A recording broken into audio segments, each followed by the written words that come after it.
You swipe based on what the other person wants you to think they look like. Why do you think women aren't on these dating apps? There'd be some relative who would find her profile, screenshot it and put it on the family group. They would never want their parents to know. Oh, abhi tak kisi ko nahi dhunda. Oh, you don't talk to women? How? Where are your social skills? I wouldn't say I would blame men for it. I would blame the society for it. I'm serious, bro. I don't do casual. Casual क्या होता है? For them, it's either relationship or you have sex. This is a trial period. If it works out, then it works out. Get a government job, a sarkari job. घर वाले तुम्हारे लिए लड़की ढूंढ लेंगे. Also entertain the idea that women can intellectually challenge you. In 2025, is it necessary that only men should ask women out? Lot of guys these days, उनको feminism याद आता है जब bill आता है. What if this person's a serial killer? In India, as a girl, if your parents get to know you're going out, इतना stigma है, तुम्हारा freedom खत्म हो जाएगा. उसने कह दिया घर वाले नहीं मानेंगे. अगर अब ये हमारे घर पे आएगी तो हमारे घर से कोई पानी नहीं पिएगा. Imagine that this is 2025, guys. The first question he asked the girl was, do you like desi black or do you like desi white? How long do you think India would take to get somewhere there? It's called women's workforce participation. What are you saying? We have this scheme called Beti Bachao, Beti Padhao. So aren't women studying now? अगर अब government schools ही बंद हो रहे हैं तो इन लड़कियों का क्या होगा? बेटी बचाओ बेटी पढ़ाओ से नहीं होने वाला. Oh my God! I have paisa, I have gaadi, I have shohrat. Why do you think there is this caste pride? Not all men, but a lot of men. Do I look like a normal girl to you or whatever? It's not just women who judge you for that. It's also your fellow men.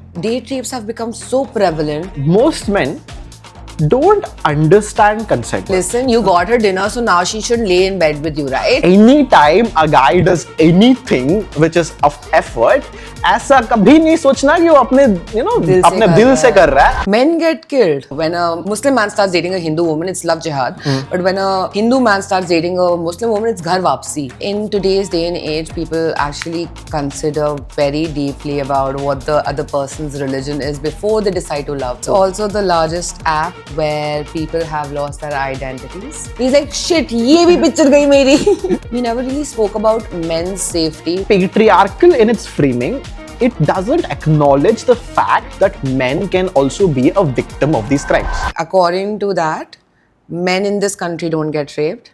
Transgenders don't get raped and animals don't get raped. It's only women who get raped. Isn't it a little contradictory how we first decriminalized Article 377 and recognized sexual relations between men and men, but we don't recognize sexual assault for men and men?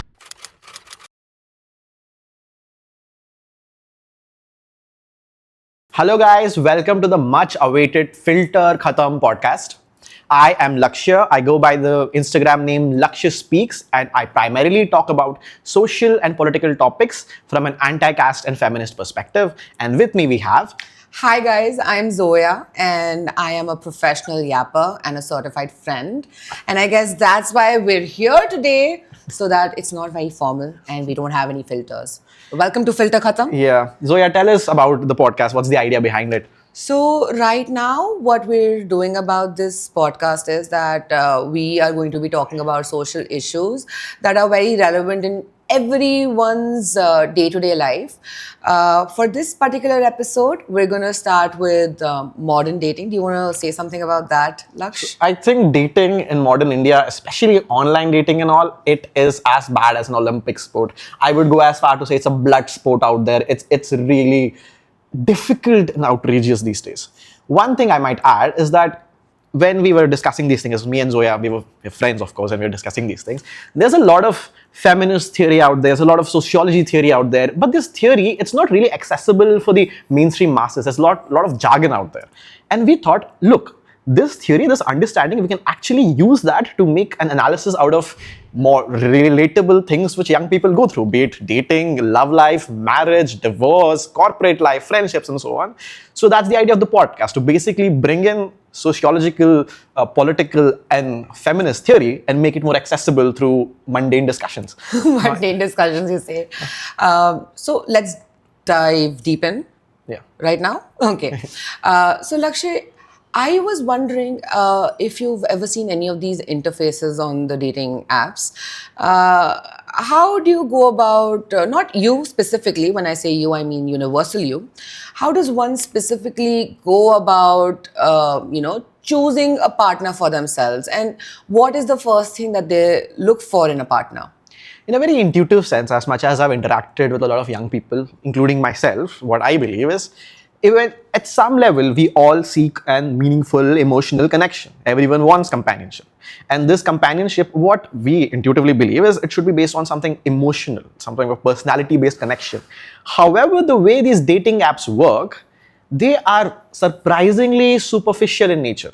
You swipe based on what the other person looks like, their photos. No, you swipe based on what the other person wants you to think they look like, wants you to think who they are, because anyone can Photoshop anything, by the way, guys. That is true. But then, if you look at dating apps in like a very broad sense, the first elephant in the room is the gender. Is the gender imbalance present. It's what, 95% men and 5% women, and it's like all of these men trying to get that small female attention. And what does that lead to? It leads to most guys getting barely no matches and women getting what, a plethora of attention. At least from a male's perspective, it feels dating apps, the dynamic there, it's kind of unfair. It's really difficult to stand out. Wait, why do you think that is? Why do you think women aren't on these dating apps? Like, there are some, but I have met a lot of these women. I myself tried using these dating apps. And what I realized was there were a lot of undertones of biases as well as a lot of judgment, thinking that, oh, if this woman is using this, then that basically means she's either sleeping around with many people or she doesn't have a character. Like, why does she need to do this? So a lot of women themselves would refrain from joining these apps because of societal pressure or prejudices. One more thing, very interesting thing, I've talked to a few of my relatives actually. If a female person happens to use the dating apps, there'd be some relative who would find her profile, screenshot it and put it on the family group, send her parents ki aapki beti kya kar rahe hai yahan pe? Aap kya kar rahe ho sir wahan pe? Exactly, you're married in the first place. Like, so those kinds of things happen. And in India, the way, I mean, if you're a guy, you're on a dating app, not much of an issue. But if you're a female, you're on a dating app, they have this perspective ki ye bandi to available hai. ये तो चाहती है ये सब. She's asking for it. Yeah, and that's a very problematic kind of a perspective. And like, why would you report that fact to their parents? Only when you believe that वो कुछ गलत कर रही है, only then you would do that. Not just that, even like I feel like a lot of women who have spoken to me about this, they would tell me how they would never want their parents to know, but at the same time, it's their parents who will be like कि अब तो शादी की उम्र हो गई है, कहाँ है लड़का, कहाँ है लड़की? The very interesting thing is that Indian parents from a very young age discourage us from dating. They say ये पढ़ाई पे ध्यान दो, dating, shitting ये सब ये उम्र नहीं है. However, when you reach the age of 25, 28, whatever is the marriable age, parents are like, oh, अभी तक किसी को नहीं ढूंढा? Oh, you don't talk to women? Oh, where are your social skills? Brother, you haven't encouraged us to have social. अब हम ढूंढेंगे. Oh, that's worse. Then that's a different one. We're going to arranged marriages and all that. What arranged marriages? What are those? So coming back to the whole dating thing, I think if you see most dating apps, men would have their real name in full display, and women, they typically go with their only initial. They won't even tell their full name. I wonder why that is. Because I think men are to blame for that. अगर वो लड़कियां पूरा नाम देख लेते हैं, they would find her on Instagram, they would find her on LinkedIn, they would find her on Facebook, they'll fill her DMs. See, आप उस शाम को क्या कर रहे हो? आप उस दिन क्या कर रहे हो? आप वहाँ रहते हो ना? It's the stalking is bad. I wouldn't say I would blame men for it. I would blame the society for it because a lot of men's parents would also reinforce these prejudices, these values that like इनका character खराब है जो online है, ठीक है, और अगर गलती से उनका नाम पता चल गया तो बिल्कुल ही असैसिनेट कर देंगे, क्योंकि उनके पेरेंट्स की भी ये वो होता है कि सोच होती है that they will think that oh इसका character she is like this only if she is on such a place. And then subconsciously men would also start believing that. They'll be like, my mother never did this. And then the first question is like, if you ask a man what kind of a woman you want, the first answer they'll give is like my mom. What does that even mean? And then like I asked a friend of mine about this, and then he said, oh, I didn't mean like my relationship with my mom, my father's relationship with my mom. I was like, क्या बाबू ने खाना खाया करवाना है, कपड़े धो लिए. One thing with guys, most guy would say, you know what, bro, I believe in old school relationships, bro. I'm serious, bro. I don't do casual, this, that. First thing first, you don't have 10 girls lining up in your DMs asking for casual.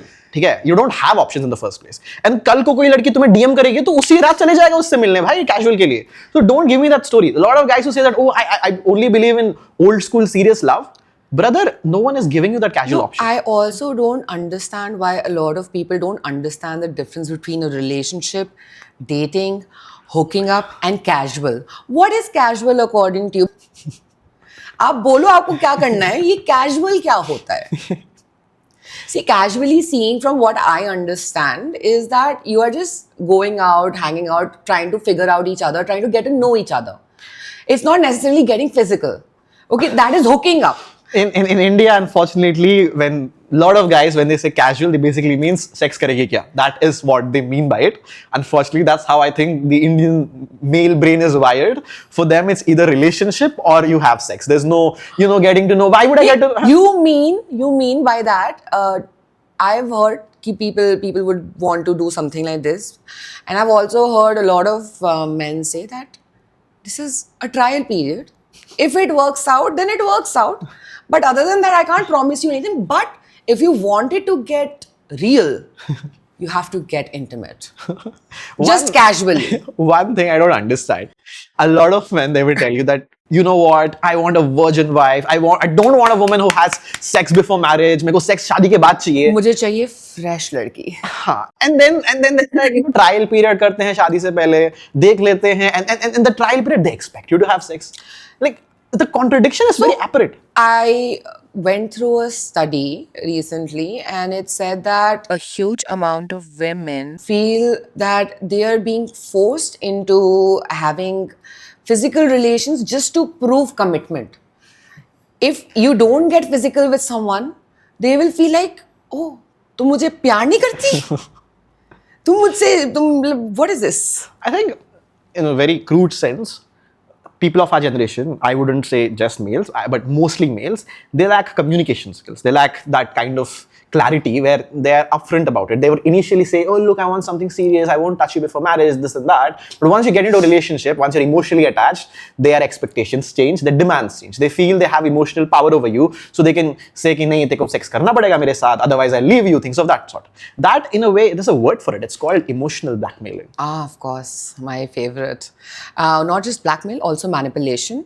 And how, even with the gender gap, men would rather go in for a woman who's younger to them because they're much more groomable.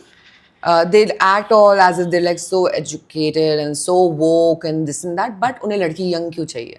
See, at least from my understanding, back in the day when feminism was a very niche topic, the way it worked for most men, paise kamao, get a job, preferably get a government job, a sarkari job, घर वाले तुम्हारे लिए लड़की ढूंढ लेंगे. You get a girl by default. And the kind of girl you want, there's like a spectrum to it. If you want really good looks girl, sure, you'll get it. Dowry में थोड़ा compromise करना पड़ेगा. Though dowry is illegal in India, it is a very widespread practice. अब इस spectrum में दूसरा end में क्या है? The high dowry girl. Sometimes these men are like, okay, I earn this much. I can compromise on looks, but coming back to the point, the notion here is that, see, back in the day, as a guy, the thing was very simple.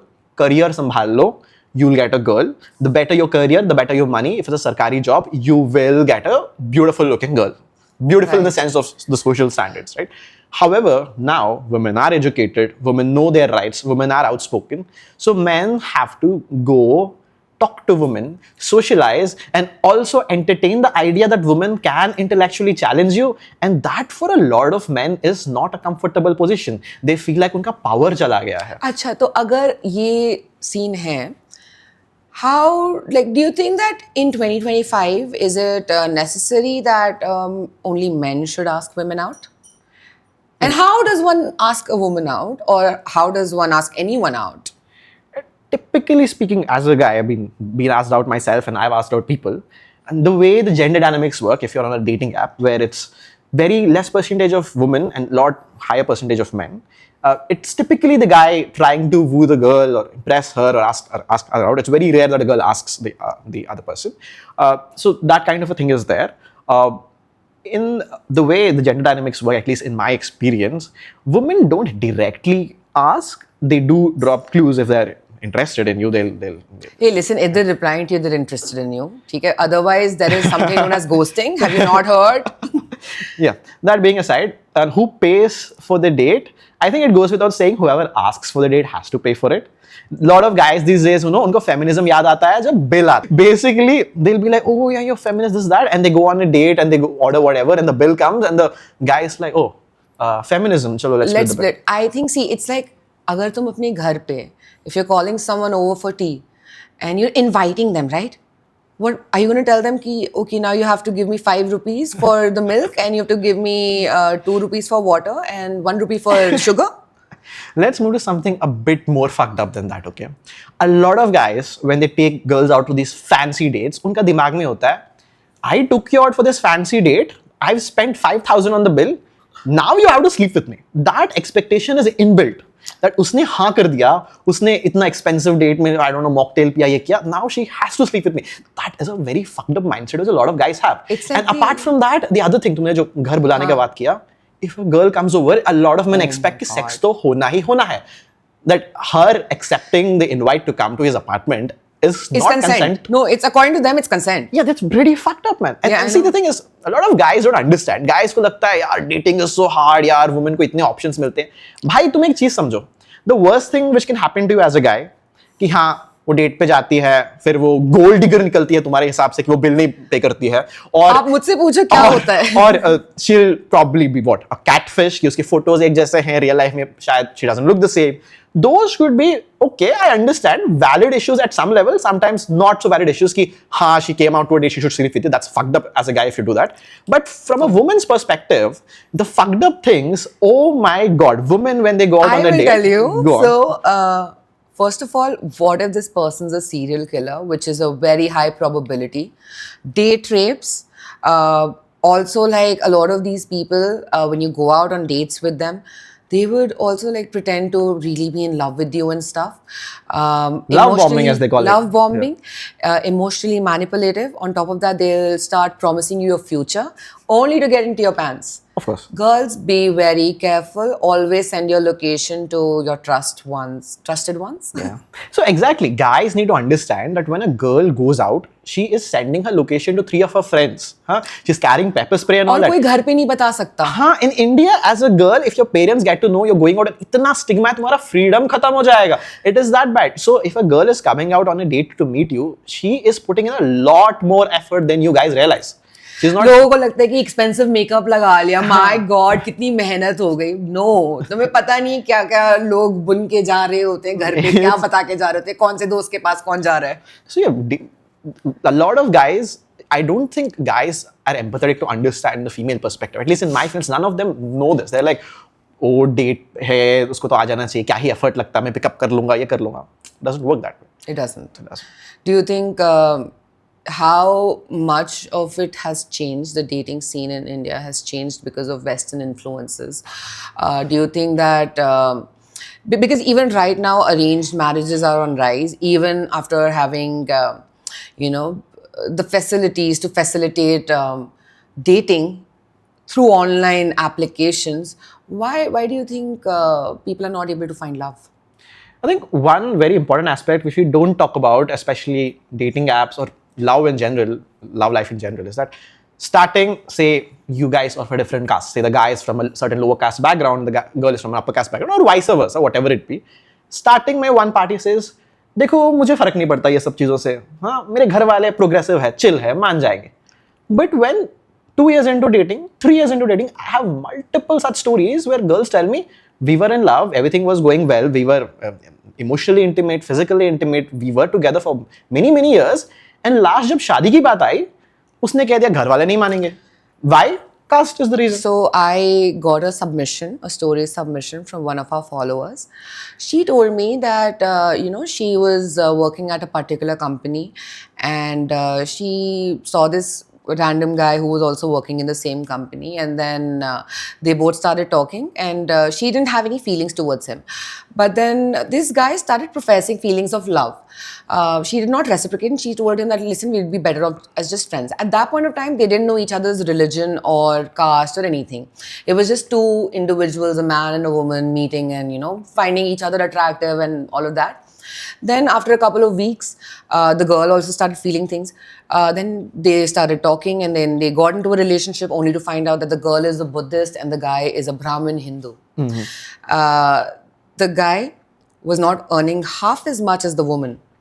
And the woman was okay with it. She was accepting of it because she always felt like caste will not be a determining factor for her relationship, because financial freedom, she's gotten financial freedom. Her parents are educated. They have good jobs. She never thought that this would affect her love life.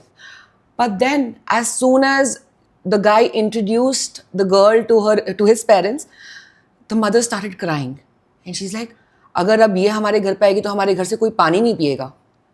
Imagine that. This is 2025, guys. And I remember the girl saying, "General तो चाहिए, OBC भी चलेगा, SC को कैसे लाया?" हाँ. It's that bad out there. Guys, on record, I can say this.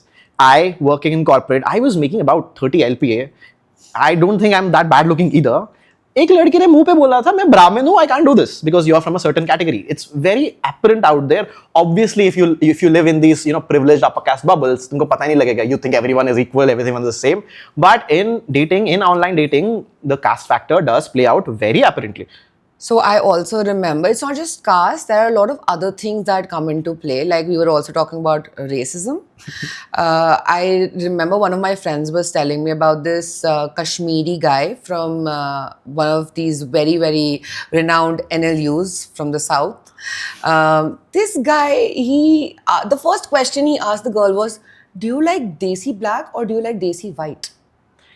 I have no idea what you're talking about. I don't want to know either. Let's He leave meant that the out. skin color. Let's leave that for the viewer. And also, like, I have realized that, why people don't put their initials is also because people try to figure out your caste, your religion through your name. Yes, even the religion factor.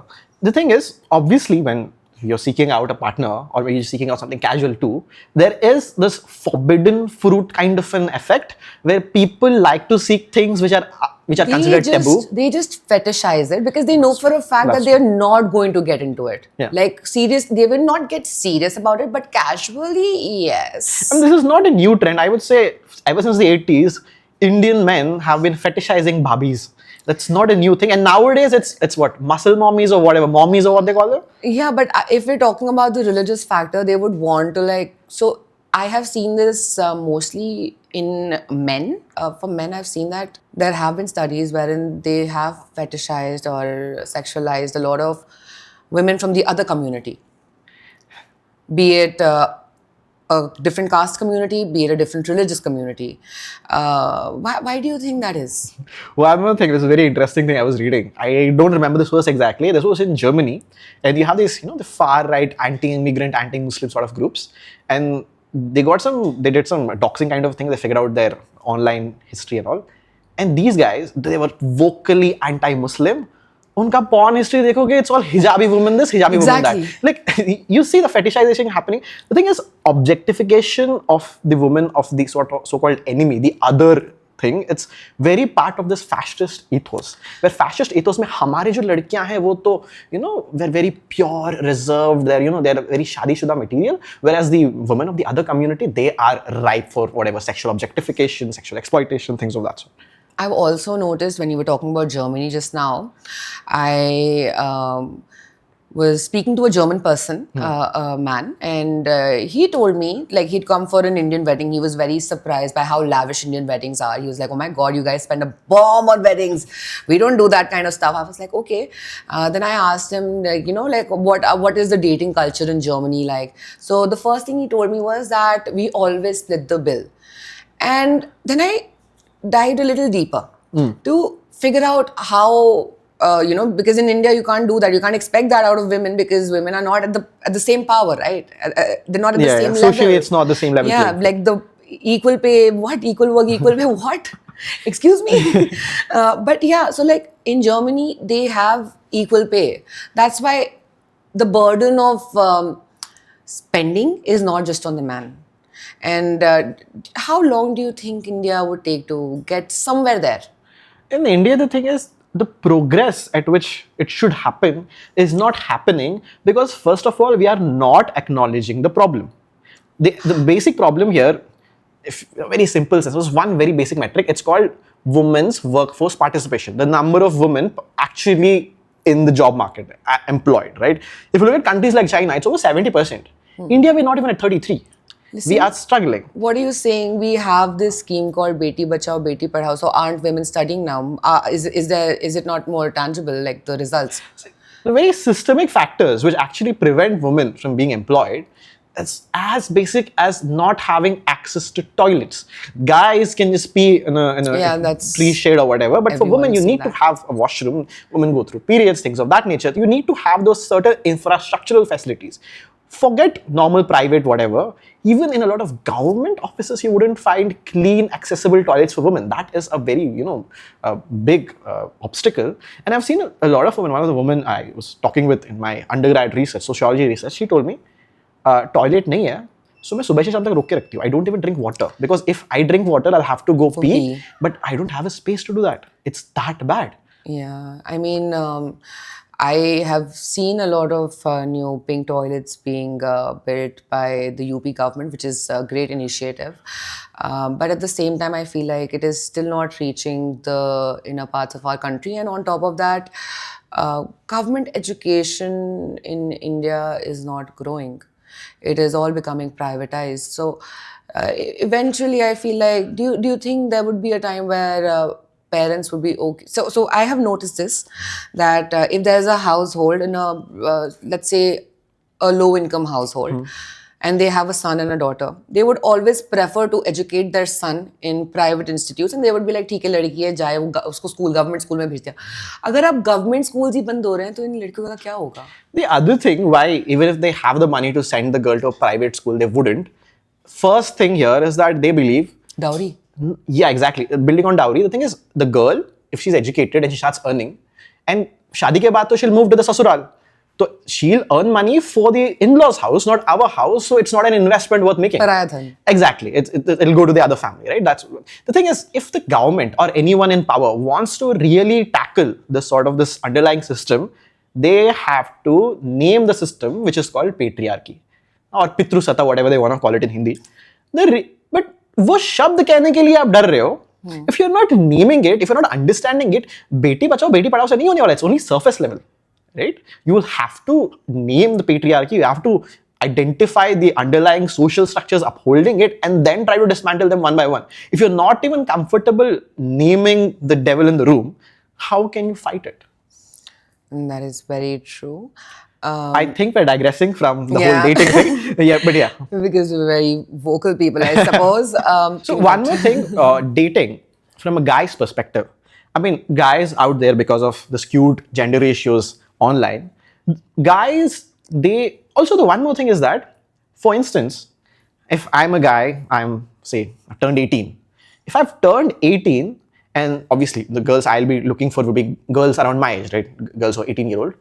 Girls who are 18-year-old, I am trying to obviously woo them, but then also guys as old as 30, 32, पूरे 18 से लेके 32 के range तक जितने लड़के हैं, all trying to hit on the young girls. So it is one, hyper competitive, and when guys are, they're frustrated with this competition that, I'm not getting female attention, and they try going online looking for dating advice, what do they find? It's absolutely bonkers. It's things like Andrew Tate. Oh my God. So this is the whole Andrew Tate thing. If you're a guy listening, look, what does Andrew Tate tell you? Gaadi, hot models, amne samne, a lot of money, and that is somehow will solve your life. Look guys, if all you have to flex is your money, your body, and the woman you have or the car you have, the kind of female attention you will be attracting would come to you for those things only.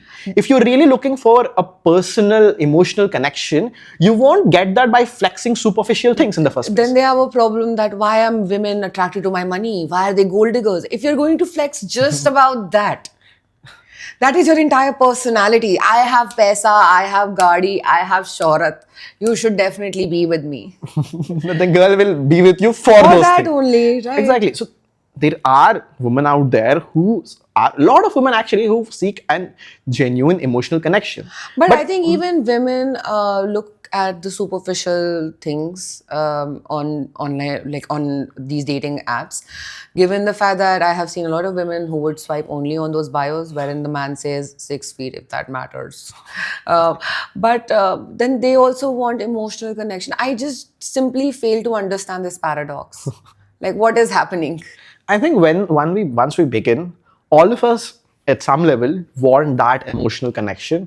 But as we get corrupted by this whole dating mechanism, I mean, all of these women which you're talking about, in some point in their life, they must have given a chance to an average looking guy with some sort of an emotional whatever, and that might have turned sour. So now they're of the opinion, heartbreak hona hi hai, so I'd rather have a 6 feet tall, good looking rich guy do it rather than some mid looking whatever. I have also noticed a lot of these bios, now that I was talking about the bios. Since we only have a filter for religion on dating apps, we don't have caste filters. People still end up getting their caste there. Why do you think there is this caste pride? I think it has more to do with when you say of a certain caste, it comes with a kind of, lack of a better word, aura, where they believe, यार मैं बोल लूँगा मैं जाट हूँ तो लोग सोचेंगे यार इसके पास तो गाड़ी होगा ये तो एकदम तगड़ा टाइप का बंदा होगा. That kind of a stereotypical kind of an image is created. And Is it also like that trend that came, Brahmin genes, and people are flexing their genetics and like how muscular they are because they are Brahmin, not because they were working out. But I also want to know, like, how were they getting their protein? But that's a story for some other time. So the one surprising thing about India, if you see, majority of Indians, about more than 80%, are non-vegetarian. Right. And even in those other, whatever, 20-30% who report to be vegetarian, they have reported that most of them, because of the social stigma, if they say we're non-vegetarian, but your surname is a Brahmin, people will judge you. So, uske dar se wo logon ne keh diya. So, overwhelming amount of Indians consume meat. Even if you go to states like Gujarat, the meat consumption is still pretty high. However, we have this notion that, vegetarianism, which is a very small minority, is somehow ethically culturally superior, and that's like India's mainstream cultural. Because I have also noticed this, like, I mean, if someone uses these applications, they would also ask you about your food habits, and they would literally make you feel as if you're inferior just because you eat meat. They're like, Wait, Zoya, tell me, would you ever consider dating a vegetarian? see, as long as that person is open to me eating whatever and them eating whatever, I really don't give a With regards to the whole dating scene from, say, a woman's perspective, what are some lesser known issues which guys don't understand? So, safety, everyone knows. Like, even guys know about it. They don't. They don't? Okay. Guys, you make a lot of women feel very unsafe. And this is not all men, but a lot of men. Yeah. Okay. Second is, when men think that women are catfishing through their pictures, dude, men catfish with their entire life. There are married men stalking on younger women, like 20-year-olds ke piche ja rahe hain. Like, what is happening? I think it boils down to the fact that the gender ratio on a dating app is so unequal. There's so many men and so little women. There's an incentive for men to stand out. They want to stand out, show themselves as larger than life. To do that, you'll see a lot of men would lie about their height, would lie about the income they make, would lie about the kind of job they do. The reason being, your job, your income, your height, your strength standards, even that itna deadlift karte and whatever, it is related to the social perception of what is your self-worth. This social perception of self-worth, when you're talking about all of these material things as well as strength and stuff, they stem from patriarchy. Of course they do. Of course they do. Patriarchy is what tells men that your self-worth is based on the money you make. Patriarchy is what tells men that self-worth is based on how tall you are. Patriarchy is what tells men your masculinity is based on the kind of muscles you have, right? Yeah. But then, Andrew Tate के fans हैं ना, कैसे ही बोल सकते हैं? आप कुछ भी बोल सकते हो आप Andrew So that's Tate the के thing. fans को. Look, and from the woman's perspective also, I mean, there are certain women when I was talking to them, I was like, hey, do you want to go there? And she's like, oh, that's a cheap place. I'm of a certain caliber. You should not take me there. Do I look like a normal girl to you or whatever? So these superficial factors from both genders, they're very real. I think it's the social forces which have conditioned us to give value to these things. But dating from both aspects is pretty superficial, is what I can tell you. Not just that, it's also like, I mean, pop culture itself has shaped dating. How a lot of these songs are about, I have this much money, I have these many guns, I have this much car, I have this house, I have this mansion. And it's just reinforcing these values onto people. So it is making dating very difficult in India right now. So one more thing which I would like to add is that apart from dating, even in general, a lot of men believe their self-worth is based on the money you make, how tall you are. And it's not just women who judge you for that, it's also your fellow men. Look at how men talk to a guy who's rich. They all surround him like that, right? Yeah. So men themselves believe in these biases and then they blame the woman ki ye to gold digger hai, to ye hai, wo hai. The thing is, the patriarchy, as much as it's a structure, it's also a mindset. And women can be equally patriarchal as men. Right? Facts, bro, facts. Yeah, that's the thing. See, in the modern discourse, people don't understand what feminism is. They think feminism is when woman is doing sutta, or feminism is when woman does a road accident, or Not just that, also hates men. Yeah. Look, I mean, if you're part of a certain social, say for instance, you are a brown person living in America, and you find the system to be racist against you, and in that context, for you to hate the white supremacist class in general, not individuals, but like in general, for you to use the word hate, that's perfectly reasonable. And considering that we live in a country where one rape happened every 6 minutes and most men be like, what was she wearing? I think it's perfectly all right for women to make the statement, they hate men. Not just that, a lot of these times I've also realized that a lot of the date rapes, especially after the coming age of, dating apps, date rapes have become so prevalent because people would get absolutely drunk and they would get into doing things that they should not be doing by saying, please, let's just do it. Please, let's just do it. Do they not understand that this is actually... The worst thing is most men don't understand consent. They don't seek explicit consent. They seek what is called implied consent, which, my brother, look, if you're in a relationship, if you have a partner, you've been dating her for like 3-4 months, it's comfortable, then you can, obviously, if you see her, you can kiss and whatever, right? In most cases. But if it's the first date, and you're barely getting to know her, you cannot assume these things based on certain glimpses or whatever. Listen, you got her dinner, so now she should lay in bed with you, right? You spent 5,000 rupees. कहाँ लेके जा रहा है भाई? यहाँ पे मैंने सुना है, like I have a friend who was like, आज मेरे को लड़की ने हाँ बोला है, आज मैं उसको डेट पे लेके जाऊंगा, हम जाएंगे and मोमो चाउमीन खाएंगे. And one more thing, these long drive पे जो लड़के they call you, right? So let's go on a drive. Bro, then obviously you sit on a car, you'll be okay, guy drive, will have fun. He'll take you to some isolated place and then he'll look at you. No, not like this. He'll look at you like this. So guys have this inbuilt expectation that, look, I'm doing XYZ for you. Look, anytime a guy does anything which is of effort, ऐसा कभी नहीं सोचना कि वो अपने अपने दिल से कर रहा है. They obviously want to be rewarded. Yeah. They want sexual favors in return. Yeah, so that is the reward. That is their reward. Yeah. So it's also that validation. And especially a lot of people, look, if you're meeting someone on a dating app, you're swiped and you're talked for like 2-3 days or whatever. अगर वो बंदा कुछ extra कर रहा है ना, वो दिल से नहीं कर रहा है extra. He wants something. He's not your dad or your brother who will go that extra mile for you. He has no link. If he's doing that, he expects something in return.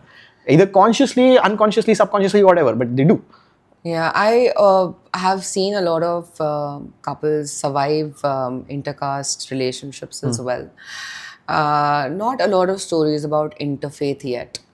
Why do you think that is? I mean, look, I primarily come from a certain caste community, and what I can tell you, the intercaste thing, the survival, if you talk about, in at least in the south where I come from, though the Chaturvarna is not prescribed, we don't have Kshatriyas explicitly, lynchings of the guy, honor killings are quite common. You hear about one every week. Men get killed. Yeah. So the thing is, the girl happens to be from a certain upper caste community. The guy happens to be a Dalit or an Adivasi or whatever. They have a love marriage. Right. The family, they'd hire hitmen even if it's expensive as 50 lakhs. Recently, I came across a case where the girl had an intercaste marriage and घर वालों ने क्या किया? They declared her dead. उन्होंने वो पिंडदान होता है ना after the death ceremony. They did that death ceremony. उसके फोटो में उन्होंने माला चढ़ाया and all that. So I don't think it's true that intercaste में उतने बचते हैं. The thing is, the population percentage of intercaste marriages is so high. Then you can be like, some of them survive. It's because of also government incentives. I've heard that if it's a caste-based marriage, if it's intercaste, they'll give you a certain amount of money to spend on your wedding and stuff. Such policies exist in every state. It's state laws, right? It's state laws. It's not for every state. However, look, if the social structure is against it, the social obstacles for an intercaste marriage are so damn high. When your parents are like, hey, ghar wale disown kar denge. Look, the government can give you 10 lakhs. But you'll lose 50 lakhs or 1 crore in the property inheritance you'll be getting, right? From the girl's side. That's the thing you'll have to consider. And I have also seen this other thing that has been happening in the current day and age. When a Muslim man starts dating a Hindu woman, it's love jihad. But when a Hindu man starts dating a Muslim woman, it's Ghar Wapsi. How does one get converted into Hinduism? A few things here. The underlying thing is, what I believe is wrong in both instances is that intercaste marriages or interreligion marriages should be encouraged if love happens. However, expecting one partner to convert to the other partner's religion, be it either case, be it the guy being Hindu and expecting the girl to be Hindu, or the other way around, or expecting the girl to convert to the guy's religion, be it Islam or whatever, I think that is problematic because typically what happens, it's the guy's religion being imposed on the woman, which is again very patriarchal. And the thing where they call it, it's preferable in a lot of Muslims' eyes that the guy can be a Muslim, the girl can be Hindu, is because the kids would be, No, so in Islam, they don't allow men to marry people who worship idols. You have to be from an Abrahamic religion. Exactly, but you can convert and marry, is what I know. You can convert to Islam or you can convert to Christianity. Typically the same religion. Yeah, you have to stop worshipping idols at that point of time. But I was wondering how one converts from Islam or from Christianity to Hinduism. The ideology behind what Savarkar talked about, Ghar Wapsi in the sense, Indian Christians and Indian Muslims, most of them, overwhelming majority of them, were at some point Hindus. And they were converted to other religions. For them, it's pretty natural to revert back to their original faith. And even in Muslims, you don't convert to Islam, you revert to Islam, right? Okay. So every religion, in some level, they believe that our faith is the one true faith. For Hindus, it's reverting to the Sanatan. Sanatan in the sense is what? Endless, right? Doesn't have an end, doesn't have a start. Okay. Islam, again, it doesn't say it started with Prophet Muhammad, it says it started with Adam, the first man, being the first prophet. Every religion has its own sort of a tale where they believe they are the main character. Every religion has that main character syndrome. And that's why they believe that the other person should come back. And any person adopting their faith, it's a natural course of things. It's them getting enlightened. Right. But I also feel like in today's day and age, people actually consider very deeply about what the other person's religion is before they decide to love. And even if they love, they have to choose to abandon that because of differences in their faiths. One, obviously, is the family pressure. Their family would have a very difficult conversation. And in most cases, they wouldn't agree. And apart from just your family, the entire social ecosystem, if it's an intercaste couple or an interreligion couple, if it's the guy is a Muslim and the girl is a Hindu, and they put a story on or a post on Instagram, and it's a public account, they are crucified. The comments are atrocious. They'll be like, oh, ladki, tum to fridge mein milogi, tumhare tukde ho jayenge, ye, wo. And also the other way around, if the girl is a Muslim, for Muslim women, what I find is that if it's a Muslim woman and they're not wearing a certain hijab or something, they are gharwali karenge, and Muslims in the comment section as well, very patriarchal. I mean, look, if you're a Muslim person as a guy, I think your religion tells you to put your gaze down, don't look at the woman if that is provoking you. But then they'll go and they'll moral police the woman. Ye pehenna chahiye, wo nahi pehenna chahiye. This is un-Islamic or something. Moral policing se mujhe yaad aaya. We also have other dating apps. And one of them is a very popular dating app in India. It's called Grindr. For those who don't know, Grindr is India's largest gay dating app. It's for gay men. I'm not sure if it's for women. It's also the largest app where people have lost their identities because there's a maximum amount of identity theft on Grindr. And I can say this because I've had this personal experience with a friend of mine who I was sitting with, and I was like, I just want to check the interface, what is happening. I was swiping left on people as usual, and then I come across a profile of his own picture. He's like, shit, ye bhi picture gayi meri. In a very weird sense, I think approximately once in a couple of months, someone sends me a screenshot saying, hey, why are you on Grindr? I'm like, no, that's not me. Someone has used my photos. Yeah. And initially when I was young, I had certain validation issues. Do I really look attractive, this and that? But when I realized people on gay dating apps are using my photos to get hey, congratulations. attention, and that's when I realized, okay, maybe I look good, okay? That's how things are. But I see, like when we were talking about all of these online dating apps, you were talking about women's safety. We never really spoke about men's safety when it was about heterosexual dating. But if we talk about men's safety in the homosexual dating space, do you have any idea about what happens? The primary issue with regards to men's safety is that the way our Bharatiya Nyaya Sanhita, BNS. Initially the IPC, the way it conceptualizes sexual harassment, molestation, or the R word, I don't want to say it for censorship reasons, it's so patriarchal in its framing, it doesn't acknowledge the fact that men can also be a victim of these crimes. For them, sexual harassment सिर्फ लड़कियों के साथ ही होता है, लड़कों के साथ हो कैसे सकता है? So, according to that, men in this country don't get raped, transgenders don't get raped, and animals don't get raped. It's only women who get raped. Isn't it a little contradictory how we first decriminalized Article 377 and recognized sexual relations between men and men, but we don't recognize sexual assault for men and men? Slight correction, we have decriminalized buggery, as they would call it, but we haven't legally acknowledged it. Okay. There's no legalization, there's decriminalization. Okay, right? yeah. Legally, there's no law about it or regulating it or whatever. Okay. So that's the sort of a deal. But the thing is, this was a recent case. A guy was traveling in a train and another guy comes, grabs his private parts, kisses him without consent, of course. I've seen that video. Yeah. And the guy, obviously, the victim was actually, it was a gym guy. He beat him up and the people crowded, and he did complain to the police, and police said, well, there is no law. You can't do anything. Not just that, even that guy who did that to the person, to the victim, his wife was defending her husband's actions. She was like, कुछ नहीं होता, नहीं हुआ ऐसे कुछ नहीं, हमारा आदमी ऐसे नहीं कर सकता. It's literally on video. So, I think we'll wrap it up. Yeah, we'll. So, guys, this was our episode. I hope you had fun. I know it was kind of, as the name suggests, unfiltered, but also first time doing an episode, so there were some cracks here and there. This was also not scripted, by the way. We tried, but we failed miserably. So stay tuned for the upcoming episode, and we'll let you know the topic we'll be talking about. Yeah.